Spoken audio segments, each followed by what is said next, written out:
না, উহুদের কথা বলতে চাই।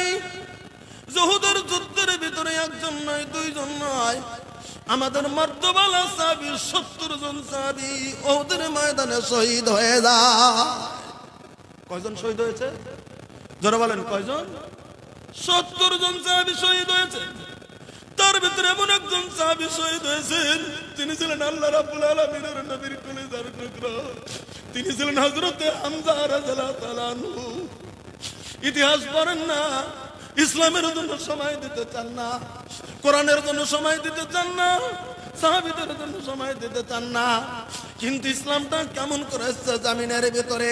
হযরত হামজা রাদিয়াল্লাহু তাআলা আনহু যাকে শহীদ করেছিলেন, একজন দুশমন তখন ছিল, তার নাম ছিল জামিনের ভিতরে ওয়াহশী। ওয়াহশী নামে একটা মক্কার ভিতরে মানুষ ছিল, কুরাইশদের একজন গোলাম ছিল ওয়াহশী। ওয়াহশী নামে গোলাম হযরত হামজা রাদিয়াল্লাহু তাআলা আনহুকে শহীদ করেছিল। বলবেন কেমন করে শহীদ করে দিল? ওয়াহশী পরবর্তী তার বয়ান অবশ্য মুসলমান হয়েছিল, ওই ওয়াহশী জমিনের ভিতরে বয়ান করেছিল, আমি ওয়াহশী, ইসলামের সাথে আমার কোনো দ্বন্দ্ব ছিল না, কোরআনের সাথে কোনো দ্বন্দ্ব আমার ছিল না, নবীর সাথে দ্বন্দ্ব ছিল না। আমি ছিলাম মক্কার একজন কুরাইশের বাড়ির আমি গোলাম ছিলাম। আমার নেতা আমাকে বলে দিয়েছিল, আমার যে বাড়িতে ছিলাম তিনি বলে দিয়েছিল, আমার মনিক ওয়াহশী রে, তুই যদি বাহুদের ময়দানে নবীর চাচা হামজাকে যদি তুই শহীদ করে দিতে পারিস, আমি তোকে গোলাম থেকে তোকে মুক্তি দিয়ে দেব। ওয়াহশীর কথা হলো, আমার অন্য কোনো দুশমনী আমার ছিল না, আমার একটাই নিশা ছিল, আমি নবীর চাচা হযরত হামজাকে আমি পৃথিবীর জমিন থেকে সরিয়ে দেব, হটিয়ে দেব। হযরত হামজা রাদিয়াল্লাহু তাআলা আনহু ওয়াহশী একটা গাছের আড়ালে দাঁড়িয়ে আছে, সম্মুখ থেকে আসেনি, কিতাব খোলেন, ইতিহাস খোলেন। হযরত হামজা রাদিয়াল্লাহু তাআলা আনহু একটা জঙ্গলের কিনা চুপচাপা রাস্তা দিয়ে যাচ্ছে, আর আড়ালে একটা বিরাট বড় ভালা নিয়ে বর্ষা নিয়ে পালিয়ে আছে ওয়াহশী। আল্লাহর নবীর চাচার তালাশে রয়ে গেছে। মাই গড, আল্লাহ রাব্বুল আলামিনের নবীর চাচা হযরত হামজা রাদিয়াল্লাহু তাআলা আনহু যখন চাপা রাস্তা দিয়ে যাচ্ছে, ওকে যেন দেখিয়ে দিয়েছে এটাই হচ্ছে বিশ্ব নবী সাল্লাল্লাহু আলাইহি ওয়াসাল্লামের চাচা হযরত হামজা। পিছন দিক থেকে এত জোরে ফালা মেরে দিয়েছে, এত জোরে যখন ফালা মেরে দিয়েছে, পিছন দিক থেকে ফালা আগা ঢুকে সম্মুখ দিয়ে জমিনের ভিতরে বেরিয়ে যায়। আল্লাহ রাব্বুল আলামিনের নবীর চাচা হযরত হামজা রাদিয়াল্লাহু তাআলা জমিনের ভিতরে পড়ে যায়। যখন জমিনের ভিতরে পড়ে গেল, রক্ত গল গল গল গল করে পড়তে শুরু হয়ে গেছে, ঝরঝর করে রক্ত পড়ছে হযরত হামজার শরীর থেকে, ছটফট ছটফট করছে জমিনের ভিতরে। ভাই গো, ওই মুহূর্তে আবু সুফিয়ানের স্ত্রী হিন্দা ওই জায়গার ভিতরে চলে এসেছে। ইতিহাস পড়েন না তাই জানেন না, তখন আবু সুফিয়ান মুসলমান হয়নি, তখন হিন্দা মুসলমান হয়নি, তখন হিন্দা ছিল আল্লাহ রাব্বুল আলামিনের নবীর দুশমন, তখন আবু সুফিয়ান ছিল আল্লাহ রাব্বুল আলামিনের নবীর দুশমন। আবু সুফিয়ানের স্ত্রী তার নাম হিন্দা। হিন্দা চলে এসেছে উহুদের ময়দানে। আল্লাহ রাব্বুল আলামিনের নবীর চাচা যখন জমিনের ভিতরে পড়ে ছটফট করছে, এমন করে করে শাহাদাত যখন শাহাদাতের পানি যখন জমিন থেকে ওই হিন্দা করছে কি, আল্লাহ রাব্বুল আলামিনের নবীর চাচার হাতের আঙ্গুলগুলি কেটে কেটে কেটে কেটে মালা বানায় উহুদের ময়দানে গলার ভিতরে মালা রূপে পরিধান করেছে। ইসলাম কি এমনি এসেছে? সামান্য সময় দিতে চান না, এই কোরআনে কারিমের বিস্তারের জন্য দিতে চান না, শরীয়তের জন্য দিতে চান না, হাতের আঙ্গুল গুলিন কেটে আল্লাহ রাব্বুল আলামিনের নবীর চাচার হাতের আঙ্গুল গুলিন কেটে মালা বানায় গলায় পড়েছে। শুধু তাই নয়, কিতাব খুলুন, বুখারী খুলুন, বেরিয়ে যাবে হযরত হিন্দা আল্লাহ রাব্বুল আলামিনের নবীর চাচা হযরত হামজার বুকটা ফেরে দিয়ে কাঁচা কলিজা বের করে কাঁচা কলিজা মুখে নিয়ে চিবিয়েছে। হযরত হামজা শহীদ হয়ে গেল। ফাতে মক্কার সবাই ওয়াহশী যখন নাকি বিদায়, ফাতে মক্কার সবাই সমস্ত মানুষগুলি যখন জায়গার ভিতরে ছিল, ওয়াহশীকেও তোমার আর ঘোষণা দেওয়া ছিল, কাবা ঘরের খাম ধরে ওয়াহশী দাঁড়িয়ে আছে, কারণ নবী বলে দিয়েছিলেন কাবা ঘরের খাম ধরে থাকবে তাকে মারা হবে না। ওয়াহশী কাবা ঘরের খাম ধরে দাঁড়িয়ে আছে নিজের জান রক্ষা করার জন্য। ওয়াহশীকে ধরে আনা হলো আল্লাহ রাব্বুল আলামিনের নবীর কাছে। ওয়াহশী নিজেও জানে আমাকে তো আর বাঁচার রাস্তা নাই, কারণ আমি যে অন্যায়টা করেছি জামিনে। এবার নবী সাল্লাল্লাহু আলাইহি ওয়াসাল্লামের কাছে নিয়ে এসে হলো, আল্লাহ নবী বললেন, হাসিব তুমি কি কালেমা পড়বা? আমি পড়তে চাই কালেমা। হুজুর গো আমাকে মাফ করবেন না? আল্লাহ রাব্বুল আলামিনের নবী বলে দিলেন, হাসিরে যাও যাও, তুমি যত বড় অপরাধ করেছো না কেন, আমি তোমাকে আজকের জমিনে কালিমার জন্য তোমাকে মাফ করে দিলাম। আল্লাহ রাব্বুল আলামিনের নবী মাফ করে দিলেন। তখন জিজ্ঞেস করেছিলেন, হাসি তুমি বয়ান করো, আমার চাচাকে তুমি কেমন করে শহীদ করেছো? তখন এই ঘটনাগুলি বলেছিলেন। তাই আল্লাহ রাব্বুল আলামিনের নবী একটা কথা বলে দিয়েছিলেন, হাসি আমি তোমাকে মাফ করলাম, কিন্তু তোমাকে একটা ওসিয়ত করিনি, আমি নবী যতদিন বেঁচে থাকবো, হাসিরে তুমি আমার চোখের সম্মুখে কোনোদিন হাজির হয় না, কারণ তুমি আমার চোখের সম্মুখে আসলে আমার চাচার ওই কৃতিচিহ্নটা আমার মনের ভিতরে আঘাত পেয়ে যায়। কথা বুঝেছে? উহুদের ময়দানে আল্লাহ রাব্বুল আলামিনের নবীর চাচা কেমন করে শহীদ করা হচ্ছিল। আল্লাহ রাব্বুল আলামিন ডাকতেছেন, এই মদিনাবাসী আনসারীরা, মদিনাবাসীর মুহাজির যারা, আমি নবী ডাক দিচ্ছি, চলো চলো উহুদের ময়দানে আমার সঙ্গে তোমরা চলো। ভাইগা আজকের কয়জন যুবক ইমানের জন্য তোমরা জামিনের ভিতরে তোমরা বলিদান দিতে পারো? আল্লাহ রাব্বুল আলামিনের নবীর যুগের ইতিহাসটা একটু দেখে নাও। আল্লাহ রাব্বুল আলামিনের নবীর সাহাবী একজনের নাম ছিল হযরত হানজালা রাদিয়াল্লাহু তাআলা আনহু। কিতাবটা খোলেন, মিশকাত শরীফ গাসিলাতুল মালাইকা শব্দটা জায়গার ভিতরে লেখা রয়েছে। হযরত হানজালা সম্পর্কে বয়ান আছে, হযরত হানজালা কেবলমাত্র নতুন বিবাহ করেছে, নতুন বিয়ে করেছে, বউটার ঘরের ভিতরে ঢুকেছে, নতুন স্ত্রী কেবলমাত্র ঘরের ভিতরে ঢুকেছে, স্বামী স্ত্রী আলোচনা করেছে, নতুন স্ত্রীকে স্বামী স্ত্রী মিলন করেছে। নতুন স্ত্রী কেবলমাত্র স্ত্রীর ঘরে কেবলমাত্র নতুন জীবন হিসেবে প্রথম সহবাস করেছে। ইন্দামিন সময় আল্লাহ রাব্বুল আলামিনের নবীর ডাক উহুদের ময়দানে যাওয়ার চলে এসেছে। হযরত হানজালা রাদিয়াল্লাহু তাআলা জওয়ান টাটকা জওয়ান সাহাবী, কেবলমাত্র গোসল করবে, একটু রেস্ট করে গোসল করবে, বেরিয়েছে কাপড় হাতে নিয়ে, পানির জন্য পুকুরে বা পানির জন্য অপেক্ষা করছে, পানি নিয়ে কেবল গোসল করবে। ইন্দামিন সময় নবী ডাক, যা কে আছো চলো। কাপড় সঙ্গে সঙ্গে ছেড়ে দিয়েছেন, না আমি গোসলই করব না। স্বামী স্ত্রী সহবাস করলে গোসলটা ফরজ হয় না? হয় না? ফরজ, গোসলটা ফরজ, ফরজ গোসল, আমি গোসল করব না। মনে মনে সিদ্ধান্ত নিলেন, আমি গোসল করব না। কেন? আমি যদি গোসল করতে যাই, নবী যদি সাহাবা কেরাম নিয়ে চলে যাবে, যে পিছে পড়ে যাব, না আমি গোসল করব না। চলে আসলেন স্ত্রীর কাছে, রুমে আবার চলে আসলেন। গোসল কিন্তু করেনি, কাপড়ের জায়গায় কাপড় রয়েছে, পানির কাছে যায়নি, ঘুরে চলে এসেছে। বিবিরা, কি স্বামী? প্রথম স্বামী, নতুন স্বামী, কি স্বামী? দেখো দেখো দেখো দেখো, আমার রুমের ভিতরে তরবারি ঝোলানো আছে অমুক জায়গাতে, আমাকে তরবারিটা দাও। নতুন স্ত্রী হয়রান হয়ে গেছে, আরে কি বলছেন কি আপনি? বলছেন কি আপনি? কেন তরবারি কেন চাচ্ছেন আপনি? বলে আমি যাব আল্লাহ রাব্বুল আলামিনের নবীর হুকুমে, আমি আল্লাহর রাস্তায় চলে যেতে চাই। বিবিটা ছিল খুব হুশ, না স্বামী না, আপনি কেন যেতে চান? বলে আমি আল্লাহ রাব্বুল আলামিনের নবীর ডাক দিয়েছেন, আল্লাহ রাব্বুল আলামিনের নবীর ডাকে সারা দিয়ে আমি জমিনের ভিতরে চলে যেতে চাই। কিন্তু মেয়েটা জানে যুদ্ধের ময়দানে গেলে লোক হঠাৎ করে শহীদ হয়ে যেতে পারে। বিবি বলে দিলেন, স্বামী গো আপনি তো যুদ্ধের ময়দানে যেতে চান, হঠাৎ করে যদি শহীদ হয়ে যান, আপনি তো ফরজ গোসল করেন নাই, আপনি কি করে শহীদের ময়দানে আপনি চলে যেতে চান গো স্বামী আমার? হযরত হানজালা বলে দিলেন, বিবিরা কার জন্য গোসল করব? যার কাছে গোসল শিখেছি তিনি তো আজকে আমাদের ময়দানে যাওয়ার ডাক দিয়েছে। যার কাছে ইসলাম নিয়েছি তিনি তো ময়দানে যাওয়ার ডাক দিয়েছে। আমি দেরি করলে তারা চলে যাবে। না না না বিবিরে, তরবারি দাও, আমি যাব উহুদের ময়দানে আল্লাহ রাব্বুল আলামিনের নবীজির সঙ্গে। বিবি দিতে চাই না, ইনি মানলেন না।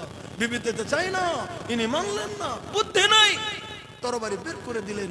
তরবারি নিয়ে দৌড়ে আল্লাহ নবী সাল্লাল্লাহু আলাইহি সাহাবীদের সঙ্গে চলে গেলেন উহুদের ময়দানে। আপনারা জানেন উহুদের ময়দানে যুদ্ধ অনুষ্ঠিত হয়ে গেলে 70 জন সাহাবী যেখানে শহীদ হয়ে যায়, হযরত হামজালা ওই জায়গার ভিতরে শহীদ হয়ে যায়। ফরজ গোসল বাদালা একটা ছেলে জওয়ান ময়দানে যায় কাফিরদের আঘাতে ময়দানে শহীদ হয়ে গেল। খবর বিকালবেলা চলে আসলো, এত লোক শহীদ হয়েছে। ময়দান থেকে লোক গুলিন ঘুরে মদিনার দিকে আসতে চলছে। কে কে শহীদ হয়েছে? মুখ শহীদ হয়েছে। কে যেন দৌড়ে এসে খবর দিয়েছে এই মেয়েটাকে, তোমার স্বামী, তোমার যে কালকে বিয়ে হলো, তোমার স্বামীটাও শহীদ হয়ে গেছে হযরত হামজালা। মেয়েটার অন্তরে খুব ঘুরপাক খাচ্ছে, হায় হায় আমার স্বামী তো জাহান্নামে যাবে। কেন? আমার স্বামী তো কেবলমাত্র সহবাস করেছে, ফরজ গোসল বাদ দিয়ে তো ময়দানের ভিতরে চলে গেছে। এ কথা আমি যদি নবীকে না জানাই, বিনা গোসলে যদি আমার স্বামীকে দাফন করা হয়, তাহলে তো বিপদ হয়ে যাবে। কারণ যারা যুদ্ধের ময়দানে যাদের শহীদ হয়, তাদেরকে শরীয়তে কোনো গোসলের হুকুম নাই। কথা বুঝতে পারলেন তো? ময়দানে যারা শহীদ হবে তাদের গোসলের হুকুম নাই। ওই রক্তমাখা শরীর দিয়ে কাফন করে তাদেরকে কবরে দিতে হবে, এটাই শরীয়তের হুকুম। আমার ভাইরা, আল্লাহ রাব্বুল আলামিনের নবী সাহাবাদেরকে এলান করে দিয়েছেন, সাহাবীরা যাও যাও, এই ময়দানের ভিতরে যারা শহীদ হয়ে গেছে তাদের লাশগুলো নানো, জানাজা করে করে করে করে তোমরা দাফনের ব্যবস্থা করে দাও। হযরত আলী, হযরত আবু বকর সিদ্দিক রাদিয়াল্লাহু তাআলা এমন করে যারা মারতবা সাহাবী, তারা দৌড়ে দৌড়েছে মুসলিম লাশগুলিকে ওখান থেকে দাফন করার ব্যবস্থা শুরু করে দিয়েছে। এর সময় কিতাবের ভিতরে লেখে, একটা দূর থেকে একটা মহিলা দৌড়ে দৌড়ে দৌড়ে দৌড়ে ওই উহুদের ময়দানে আল্লাহ রাব্বুল আলামিনের নবীর কাছে যায়। নবীর কাছে চলে, হুজুর ময়দানে যারা শহীদ হয়েছে তাদের নাকি বিনা গোসলে কবরের অনুমতি দিয়েছেন। বলে হ্যাঁ হুজুর গো, আপনার সবাইকে বিনা গোসলে কবর তো দেন, দাফন করে দিন। নবী, আমার স্বামীকে আপনি বিনা গোসলে দাফন করে দিয়েন না। আমার স্বামী শহীদ হয়ে গেছে হুজুর, কবর করছে, আর কাউকে দেন দেন, আমার স্বামীকে দিয়েন না। নবী বললেন, কে তুমি? তোমাকে তো আমি চিনি না, তুমি কে? মেয়েটি বলতেছেন, হুজুর গো, আমি আপনার মহব্বতের সাহাবী হযরত হামজালার নববিবাহিত স্ত্রী। বলে কেন? তোমার স্বামীকে আবার কেন বিনা গোসলে কবর দেওয়া যাবে না? তখন মেয়েটি বলেন, হুজুর গো, একটাই মাত্র কারণ, আমার স্বামী কেবলমাত্র আমার সঙ্গে সহবাস করেছে, গোসল করার জন্য ওই পানির কিনারের ভিতরে বা পানি নিয়ে কাপড় নিয়ে দাঁড়িয়ে আছে। হঠাৎ করে আপনার এলান হয়ে গেছে নবী, আপনার এলান শুনে না বেরিয়ে চলে আসলো। আমার স্বামী আমার কথা মানলো না, বেরিয়ে চলে এসে শহীদ হয়ে গেছে। আমার স্বামীর ফরজ গোসল বাকি রয়ে গেছে। হুজুর গো, আপনি যদি ফরজ গোসল না করেন তো কেমনটা হয়ে যাবে? আল্লাহ রাব্বুল আলামিনের নবী শুনে আফসোস করে সঙ্গে সঙ্গে হযরত আলীকে ডাক দিয়ে দিলেন, আলী, আলী রে আলী, তুমি তালাশ করে দেখো সব সাহাবীর লাশকে বিনা গোসলে দাফন করে দাও, কিন্তু হযরত হামজালার লাশকে বিনা গোসলে দাফন করিও না। কারণ আর ফরজ গোসল বাকি রয়েছে, ওকে ফরজ গোসল করাতে হবে। যাও যাও, আল্লাহ তালাশ করো। তালাশ শুরু করে দিলেন ময়দানের ভিতরে, কোথায় আছে হযরত হামজালার লাশ? তালাশ চলছে চলছে চলছে। আল্লাহ রাব্বুল আলামিন হযরত জিবরিলকে নবী সাল্লাল্লাহু আলাইহি ওয়াসাল্লামের কাছে পাঠিয়ে দিয়েছেন। হযরত জিবরিল সাল্লাল্লাহু আলাইহি ওয়াসাল্লাম নবীকে সালাম দিয়ে দিলেন, ও আল্লাহ রাব্বুল আলামিনের নবী, না না না, আপনি যেটা হুকুম দিলেন লাগবে না, হযরত হামজালাকে পৃথিবীর পানিতে গোসল করানো লাগবে না। বলে কেন? হুজুর আপনি দেখেন, আল্লাহ রাব্বুল আলামিনের নবীকে মাজাজা দেখিয়ে দিলেন। আল্লাহ নবীর দিকে নজর করে দেখেন, হযরত হামজালাকে আল্লাহ রাব্বুল আলামিন জান্নাতের পানি দিয়ে, জান্নাতের 70,000 ফেরেশতা দিয়ে আরশে আল্লাহ রাব্বুল আলামিন গোসল করিয়ে দিয়েছে।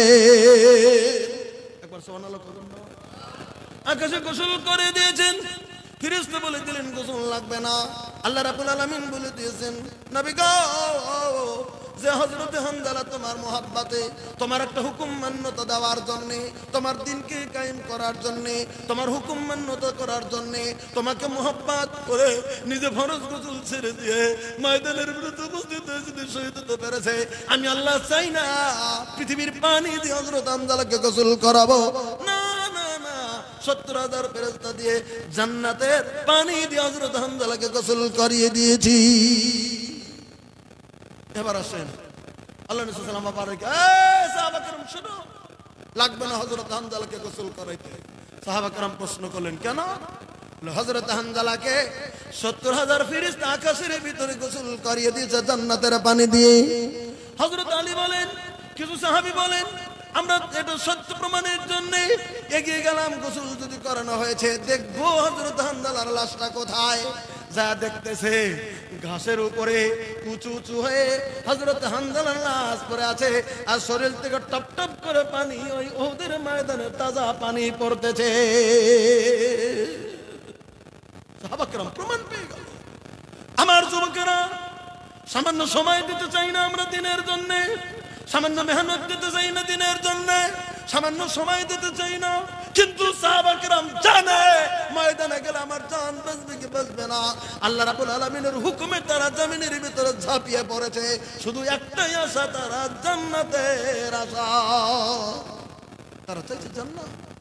যা, আপনাদেরকে আমি খুব কষ্ট দেব না, খুবই 10-5 মিনিটের মধ্যেই আমি ছেড়ে দেবো আপনাদেরকে, কষ্ট এই জন্য দেবো না, আপনারা কষ্ট পেয়েছেন আমি বুঝি। আমার ভাইরা, আমি তাই বলছিলাম একটা হাদিস কি, সালাসাতুন লা তারায়ুনহিমুন নার, 3 কিসিমের চক্ষু জাহান্নামের আগুন না দেখে আল্লাহ তাদেরকে জান্নাত দেবে। 1 নাম্বার বলছিলাম কি, যারা সারা রাত আল্লাহ রাস্তায় পহরা দেয়। 2 নম্বরে বললেন ওয়া আইনুন বাকা আন খাশিয়াতিল্লাহ, ওই চক্ষু যে চক্ষু নাকি আল্লাহ রাব্বুল আলামিনের কথা মনে করে, জান্নাতের আশায় জাহান্নামের ভয়ে চোখের পানি ঝরঝর করে জমিনের ভিতরে ছেড়ে দেয়। আছেন কেউ এরকম কোন আল্লাহর বান্দা আছেন যে শেষ রাত্রি হয়ে গেল, বিছানা থেকে উঠে গেলেন, সুন্দর করে মেসক করে 2 রাকাত নফল নামাজ পড়লেন, 2 রাকাত তাহাজ্জুদ পড়লেন, পরে একটু মাবুদের দরবারে একটা হাতটা তুলে দিলেন, আল্লাহ গো, আল্লাহ আমি না তোমার বান্দা পৃথিবীর জমিনের ভিতরে, আমি তোমার বান্দা এই পৃথিবীর জমিনে তোমার কাছে হাত তুলেছে গো আল্লাহ, জাহান্নামের আগুন থেকে তুমি আমাকে মুক্ত করে দিও, তুমি মাবুদ আমার প্রতি তুমি রহম নাজিল করো, তুমি আল্লাহ আমাকে তুমি সহায় করো, তুমি আল্লাহ তোমার কাছে ভয় করতেছি গো আল্লাহ, আমি মরে গেলে কেমন করে থাকবো, কবরের আযাব তুমি আমাকে মুক্ত করে দিও। এমন করে চোখের পানি ঝরঝর করে যদি জমিনের ভিতরে ছেড়ে দিতে পারে, আইনুন বাকাতান খাশিয়াতিল্লাহ, আল্লাহর ভয়ে যার চোখের পানি জমিনের ভিতরে ঝরঝর করে পড়ে যায়, আল্লাহ রাব্বুল আলামিনের নবী বললেন ওই মানুষটার চক্ষু জাহান্নাম না দেখে লোকটা জান্নাতে চলে যাবে। নারায়ে তাকবীর।